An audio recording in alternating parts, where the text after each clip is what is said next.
Sebelum memulai pembelajaran pada hari ini, lebih baiknya kita berdoa terlebih dahulu ya. Untuk berdoa, silahkan dipimpin ketua kelas. Untuk memulai pelajaran hari ini, berdoa dimulai. Doa selesai.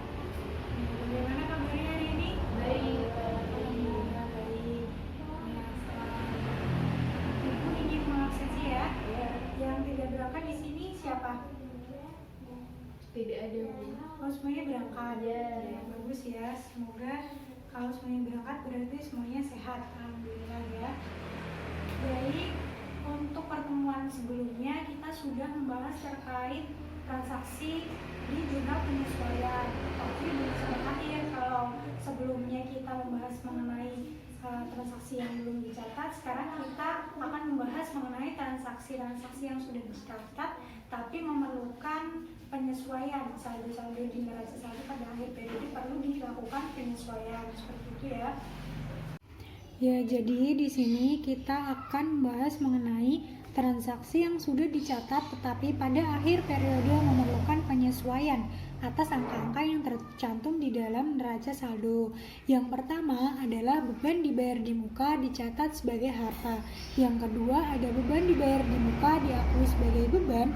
Dan yang ketiga ada pendapatan diterima di muka dicatat sebagai utang. Selanjutnya yang keempat ada pendapatan diterima di muka dicatat sebagai pendapatan. Kita akan mengulas satu persatu terkait 4 transaksi berikut ini. Untuk yang pertama adalah beban dibayar di muka dicatat sebagai harta. Setiap akhir periode pembayaran yang telah dilakukan di depan akan diselesaikan dengan pemakaiannya. Nah, di sini penyesuaian untuk beban dibayar di muka dapat dicatat sebagai aktiva maupun beban atau harta sebagai beban.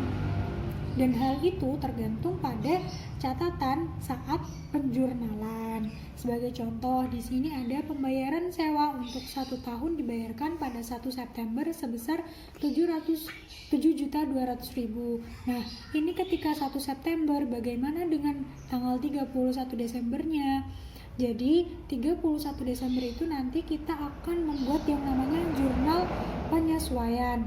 Mengapa jurnal penyesuaian itu diperlukan? Karena ini yang terpakai itu dari September sampai dengan Desember, sedangkan ini untuk 1 tahun. Akhirnya caranya bagaimana? Dengan cara 4/12. 4 itu dari mana?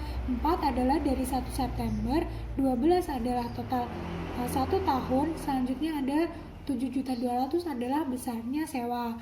Jadi hasilnya adalah Rp2.400.000. Bagaimana dengan jurnalnya? Jurnalnya pada 31 Desember, jurnal penyesuaiannya adalah beban sewa di debit sebesar 2.400.000 dan sewa dibayar di muka di kredit sebesar 2.400.000 pula. Selanjutnya kita akan membahas mengenai beban dibayar di muka diakui sebagai beban. Apabila transaksi pembayaran sewa tersebut diakui sebagai beban, maka pada akhir periode neraca saldo yang terlihat dalam rekening beban sewa adalah sebesar 7.200.000. Padahal yang benar-benar sudah menjadi beban itu hanya selama 4 bulan, yakni dari September sampai dengan Desember. Untuk itu, dengan demikian rekening beban sewa harus dikurangi, sedangkan rekening sewa dibayar di muka harus ditambah masing-masing sebesar 4.800.000. Jadi di sini yang terpakai adalah 4 bulan. Maka sesuai perhitungan yang terpakai adalah 2.400.000. Jadi yang benar-benar menjadi beban adalah 2.400.000. Di sini dikurangkan dari totalnya yaitu 7.200.000 dikurangi dengan 2.400.000, hasilnya adalah 4.800.000. Lantas bagaimana dengan jurnal penyesuaiannya? Maka jurnal penyesuaiannya pada tanggal 31 Desember adalah sewa dibayar di muka dicatat sebagai debit dengan 4.800.000, sedangkan untuk kreditnya adalah beban sewa sebesar 4.800.000 juga. Untuk selanjutnya kita akan membahas mengenai pendapatan diterima di muka. Pada akhir periode, pendapatan yang telah diterima di depan atau di muka akan disesuaikan dengan pengakuannya. Penyesuaian untuk pendapatan diterima di muka itu dapat dicatat sebagai utang atau juga dapat dicatat sebagai pendapatan. Hal itu tergantung pada catatan saat penjurnalan. Sebagai contoh, perusahaan A menyewakan gedung sebesar 18 juta rupiah untuk masa 1 tahun yang diterima pembayarannya di muka pada 1 Oktober. Lantas bagaimana dengan 31 Desember? Pada tanggal 31 Desember akan terlihat rekening sewa diterima di muka sebesar 18 juta rupiah. Padahal sebagian dari sewa tersebut sudah menjadi pendapatan, yaitu sejak 3 bulan dari Oktober, November, dan juga Desember. Maka pencatatannya adalah 3/12. 3 dari mana? Dari Oktober hingga Desember. 12 dari mana? 12 didapatkan dari 1 tahun, sedangkan 18 juta adalah besaran yang dibayarkan. Hasilnya adalah 4.500.000. Maka untuk jurnalnya pada tanggal 31 Desember didapati sewa diterima di muka di debit sebesar 4.500.000 dan pendapatan sewa di kredit sebesar 4.500.000. Untuk selanjutnya kita akan membahas mengenai pendapatan diterima di muka dicatat sebagai pendapatan. Apabila transaksi penerimaan sewa tersebut diakui sebagai pendapatan, maka pada akhir periode neraca saldo yang terlihat adalah rekening pendapatan sewa. Nah, ini jika transaksi di samping dicatat sebagai pendapatan, maka pendapatan sewanya adalah sebesar 18 juta pada 31 Desember. Padahal yang benar-benar sudah menjadi beban pada periode tersebut adalah 3 bulan. Dengan demikian, rekening pendapatan sewa harus dikurangi dengan rekening sewa diterima di muka. Untuk itu, 18 juta dikurangi 4.500.000, hasilnya adalah 13.500.000. Maka jurnal penyesuaiannya adalah pada tanggal 31 Desember, pendapatan sewa sebesar 13.500.000 di debit dan di kredit adalah sewa diterima di muka sebesar 13.500.000 juga. Jadi seperti itu ya penjelasan Ibu tadi, bisa dipahami nggak? Bisa. Ada yang ingin ditanyakan? Tidak. Nanti kalau ada yang ingin ditanyakan, kita bisa diskusi di lain kelas seperti itu ya. Ya. Selanjutnya silahkan Ibu ingin kalian berkelompok dengan teman sebangku kalian masing-masing. Dan selanjutnya Ibu akan membagi kalian LKPD. Di sini Ibu ada LKPD, ada soal. Silahkan kalian kerjakan dan diskusikan dengan kelompok kalian masing-masing. Seperti itu ya. Ibu kasih waktu kalian 5 menit cukup? Ya. Silahkan dikerjakan. Bagaimana bisa? Apakah ada kendala? Agak bingung sih, cuma benar. Ya, nanti kalau ada kendala bisa dilihat contoh di depan yang telah Ibu jelaskan tadi ya. Iya. Gimana, sudah selesai? Sudah, Pak.